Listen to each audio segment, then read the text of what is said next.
జ్ఞానవాపి మసీదుని ఇప్పుడు హిందువులకి అప్పగిస్తారా? వాస్తవంగా అయితే అప్పగించాల్సి ఉంది. యాక్చువల్గా ఇందులో కీలకమైనటువంటి అంశాలే ఉంది.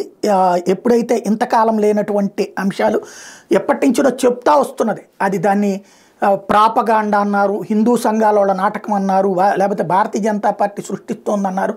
కానీ అయోధ్యలో ఆ పురావస్తు శాఖ వాళ్ళు శోధించేదాకా బాబర్ కట్టించిన కట్టడం అన్నటువంటి నిజం వాళ్ళు 100 సార్లు కాదు కోట్ల సార్లు చెప్పినా మనం నమ్మలా.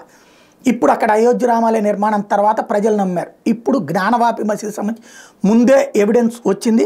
తాజాగా ఔరంగజేబు కాలంలో ఆ ఆలయం ధ్వంసమైంది అన్నట్టు 839 పేజీల నివేదిక సారాంశం. మసీదు నిర్మాణంలో ఆలయ స్తంభాలు, రాళ్ళు, కొంత గోడ భాగాన్ని కూడా అట్లాగే ఉంచేశారు. పగలగొట్టిన గుడి మీదనే అట్లా కట్టేశారు. భూమిలో కూరుకుపోయే దేవతామూర్తుల విగ్రహాలని భూమిలో కూర్చేసి వాటిపైన మసీదు కట్టారన్నటువంటి విషయం బయటపడింది. గత ఏడాది జూలై 21 కోర్టు ఆదేశంతో జ్ఞానవాపి మసీదులో తవ్వినటువంటి చేసే తవ్వకాల్లో బయటపడినటువంటి నివేదిక డిసెంబర్లో ఇస్తే ఇప్పుడు బయటకు వచ్చింది. ఇప్పుడు ప్రస్తుతం దాంట్లో కావాల్సినటువంటిది అది హిందువులదేనని తేలినటువంటి నేపథ్యంలో కోర్టు ఏం తీర్పిస్తుందో వెయిట్ చేస్తున్నది హిందూ సమాజం.